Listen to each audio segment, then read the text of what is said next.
Pikas bahin may gala bagyo nga dunay international name nga Fung Wong. Musuod labas Pilipinas nganlan nig uwan. Jesus Ginoo ko. Mas ni kusog pa mga higala matod pa og nahimo ng usa ka tropical storm.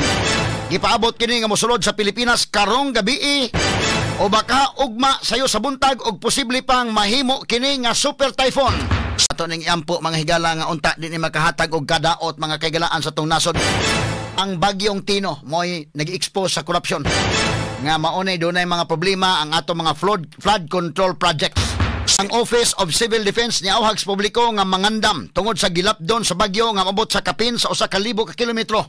Straight to the point. Ang direksyon ni ini mao ang Northern ug Central Luzon. Straight to the point. Presidente Ferdinand Marcos Jr. maabot karong adlaw din sa Sugbo aron duaon ang mga dapit nga labing naapektuhan sa bagyo nga si Tino. Straight to the point. Samtang lakip mga higala sa namatay sa bagyo nga kapina sa gatos ang namatay. Lakip sa namatay atos bagyo nga mga sakop sa Banay Yusores. Naglaray ang haya mahigala sa Bakayan Gym. Human ang patayng lawas sa 11 sa 13 kanila nga napalga na. Nga gianod sa lain-laing mga lugar.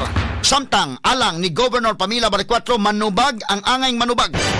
Sa gihulagway nini nga kapakyasan pagpatuman sa epektibo nga mga flood control project sa gobyerno.